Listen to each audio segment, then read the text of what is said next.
जय हिंद दोस्तों। पिछले कई समय से किसान आंदोलन को लेकर कई तरह की बातें हमारे सामने निकल के आ रही हैं और बार बार इस तरह की बातें निकल के आ रही हैं जो डिस्टर्ब करने वाली हैं।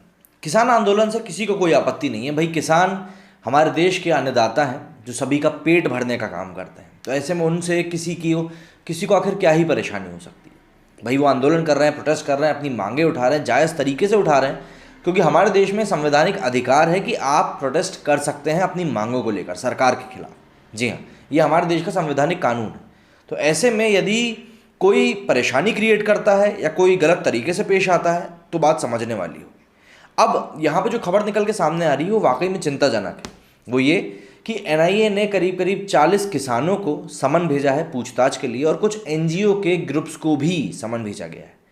अब अगर आप ये कहेंगे कि भैया एनआईए ने 40 लोगों को समन भेज दिया तो आखिर इसमें इतनी चिंताजनक बात क्या है, तो मैं आपको एक चीज़ बता दूं अगर आपको पता ना हो कि एनआईए जो है वो हमारे देश में होने वाली आतंकवादी गतिविधियों में जो लोग लिप्त रहते हैं उन लोगों की निगरानी करता है, उन लोगों को पे नज़र रखता है और उन्हीं लोगों से पूछताछ भी करता है। एनआईए का काम यही होता है। तो ऐसे में 40 किसानों को इस तरह का नोटिस भेजा जाना ये वाकई में चिंताजनक बात है, क्योंकि अगर किसी प्रकार की आतंकी गतिविधि इसमें शामिल होने वाली है तो वाकई में ये चीज़ सोचने वाली होगी, क्योंकि पिछले कुछ समय से कई तरह की उंगलियां इस आंदोलन के ऊपर उठ रही हैं कि कुछ बाहरी गलत तरीके के लोगों ने इस आंदोलन में घुसपैठ कर ली। हालांकि ये बात किसी से छुपी नहीं कि किस तरीके से पाकिस्तान से सपोर्ट आ रहा था, पाकिस्तान के लोग भी या वहाँ के मंत्री तक इस चीज़ को सपोर्ट कर रहे थे। और कोई बड़ी बात नहीं है अगर यहाँ पे उनके लोग भी शामिल हो रहे हो, जिस तरह से घुसपैठ लगातार चलती रहती है। बहरहाल जो पूरा गृह मंत्रालय है भारत का, अमित शाह जो उसके गृह मंत्री हैं, इन सभी का ये मानना है कि अगर ये सभी चीज़ें 26 जनवरी के पहले सुधर जाती हैं तो ठीक है, वरना उसके बाद हमें कड़ा एक्शन लेना पड़ेगा। अब बात घूम फिर के ये आ जाती है कि आखिर इतनी कड़ी कार्रवाई की बात अचानक से क्यों होने लगी। ये अचानक से एक तरह से एक साथ सबकी भौएं क्यों खड़ी हो गई कि भैया हमें अब कुछ एक्शन लेना पड़ेगा, क्योंकि ये आंदोलन तो पिछले काफ़ी समय से चल रहा है। तो इन सभी चीज़ों का मात्र एक कारण है और वो है 26 जनवरी। 26 जनवरी भारत का गणतंत्र दिवस, जिस दिन पूरी दुनिया की नज़रें भारत के ऊपर रहेंगी। तो आखिर ऐसा क्या होने वाला है कि 26 जनवरी के पहले भारत के गृह मंत्री चाहते हैं कि ये मामला सुलट जाए, या सुलटे नहीं तो कम से कम जो असामाजिक तत्व इस आंदोलन में शामिल हो गए हैं उन लोगों को अलग किया जा सके। ऐसा आखिर क्यों हो रहा है? ऐसा दरअसल इसलिए हो रहा है क्योंकि पिछले कुछ समय से एक बात लगातार किसान आंदोलन से उठ के बाहर आ रही है कि भैया 26 तारीख को हम लोग ट्रैक्टर रैली निकालेंगे। और कहाँ निकालेंगे? दिल्ली में निकालेंगे। तो ट्रैक्टर रैली निकालने का सबसे बड़ा कारण 26 जनवरी को ये है कि उस दिन पूरी दुनिया की नज़रें भारत के ऊपर रहेंगी। ऐसे में जब ट्रैक्टर रैली निकलेगी तो सीधी सी बात है, सवाल खड़े होंगे कि आखिर ये लोग कौन है जो इस तरह से प्रदर्शन कर रहे हैं। तो इन लोगों का मकसद ये है कि पूरी दुनिया के सामने भारत का नाम खराब करना और ये दिखाना कि भारत में किसानों की कोई भी नहीं सुन रहा है। आपको अगर याद हो तो कनाडा के जो मंत्री हैं उन्होंने भी ये चीज़ कही थी कि भाई भारत में किसानों की बात सुनी जानी चाहिए, और प्रोटेस्ट के ऊपर उन्होंने काफ़ी कुछ तीखा टिप्पणी भी करी थी।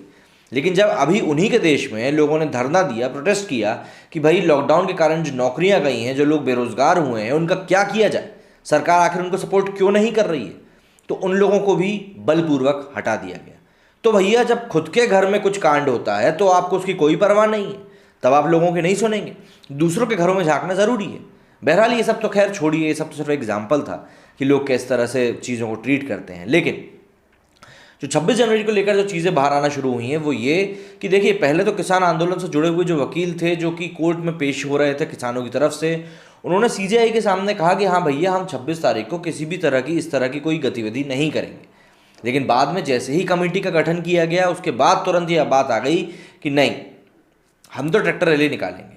देखिए, सबसे बड़ी दिक्कत यह है कि ये चीज़ मैं भी मानता हूँ कि वो कमेटी पूरी तरीके से सही नहीं थी, क्योंकि जो उसमें 4 लोगों को मेंबर बनाया गया था वो चारों के चारों कहीं ना कहीं अपना सपोर्ट फार्म लॉ को दिखा चुके थे। तो सीधी सी बात है, बैलेंस तो उस कमेटी में कहीं से कहीं तक नहीं था। एक तरफा वो कमेटी बिल्कुल दिखाई दे रही थी। लेकिन दूसरी बात फिर ये आती है कि जिस दिन कमेटी का गठन किया जा रहा था उस दिन किसानों की तरफ से एक भी वकील आखिर कोर्ट रूम में क्यों नहीं पहुंचा? अगर वो वहाँ पहुँचता तो वहाँ पे इस बात को लेकर अपनी अस्वीकार्यता दिखा सकता था कि नहीं, ये जो कमेटी का गठन किया जा रहा है ये गलत तरीके से किया जा रहा है। तो जब बातचीत करने की बारी आ रही है तब सामने से कोई बातचीत कर नहीं रहा है, और फिर ऐसे में आप ये कोशिश करें कि हम देश का नाम खराब करेंगे, तो यार वो चीज़ सोचने वाली। क्योंकि जो गलत एजेंडा लेकर इस ग्रुप में घुसे हुए हैं ना, वो लोग ये भी ये चीज़ दिखाना चाहते हैं कि भारत में माइनॉरिटीज़ की कोई नहीं सुनता।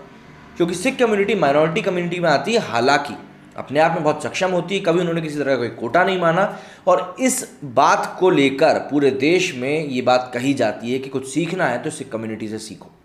लेकिन हाँ, जो लोग गलत ही देखने के लिए बैठे हुए हैं वो तो सिर्फ गलत देखेंगे भी और लोगों को गलत दिखाएंगे भी, और यही बताएंगे कि देखो देश में तो माइनॉरिटी की भी कोई नहीं सुनता, किसानों की भी कोई नहीं सुनता।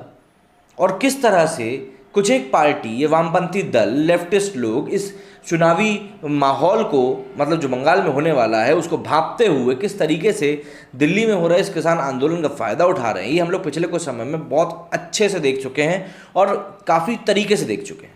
और अब जो एनआईए के पास जो खुफिया जानकारी आई है, जिस तरीके से चीज़ें निकल के सामने आना शुरू हुई हैं कि अलग अलग जगह से 10-10, 20-20 लोगों के ग्रुप्स बना के लोगों को दिल्ली पहुंचाया जा रहा है, वहाँ पे होटलों में रुकवाया जा रहा है, व्हाट्सएप के थ्रू ये लोग कनेक्टेड हैं। हम लोगों ने जिस यूपी के जिस केस में विकास था शायद उसका नाम, जिस केस में गाड़ी पलट गई थी, उस केस में भी हमने देखा था कि पुलिस कॉल ट्रेस सिर्फ इसीलिए नहीं कर पा रही थी क्योंकि कॉलिंग हो रही थी व्हाट्सएप कॉल के जरिए। तो इसीलिए यहाँ पे भी यही तकनीक का इस्तेमाल किया जा रहा है बहुत हद तक कि व्हाट्सएप के ज़रिए ये सभी लोग आपस में कनेक्टेड हैं, आपस में कोऑर्डिनेशन कर रहे हैं। और इन लोगों की प्लानिंग तो यहाँ तक चल रही है कि गणतंत्र दिवस वाले दिन जो दर्शक दीर्घा होती है उसमें जाके ये लोग बैठ जाएंगे 10-10, 15-15 के ग्रुप में, और फिर जैसे ही परेड शुरू होगी उसके बाद परेड को इन्फिल्ट्रेट करेंगे और वहाँ पर जाके अपना आंदोलन करेंगे और भैया नारेबाजी करेंगे। अब ये चीज़ हम पहले ही देख चुके हैं, कैसे 6 फॉर जस्टिस करके ग्रुप है, उसका एक पैम्पलेट, मतलब जो ईमेल वो कर रहा था लोगों को, वो जारी हो गया था कि भैया जो भी कोई जाके खालिस्तान का झंडा फहराएगा वहाँ पे जाके गणतंत्र दिवस वाले दिन, उसको करीब $2.5 लाख दिए जाएंगे, कनाडा में उसको बसाया जाएगा, उसकी सब चीज़ों का ख्याल रखा जाएगा। तो इस तरह की चीज़ें तो ऑलरेडी सामने आ चुकी हैं। और आपको एक चीज़ बता दूँ, जो लोग ये बोलते हैं भैया खालिस्तान खालिस्तान, खालिस्तान की भारत में कोई इज्जत नहीं, भारत छोड़ो बाहर तक इज्जत नहीं है। वही 100-500 लोग हैं जो उससे जुड़े हुए हैं, उसके अलावा कोई उसके साथ नहीं है। भारत के जो पंजाब के लोग हैं, जो मेरे भी कई दोस्त हैं, वो तक खालिस्तान को गाली देते हैं कि साले पागल लोग हैं।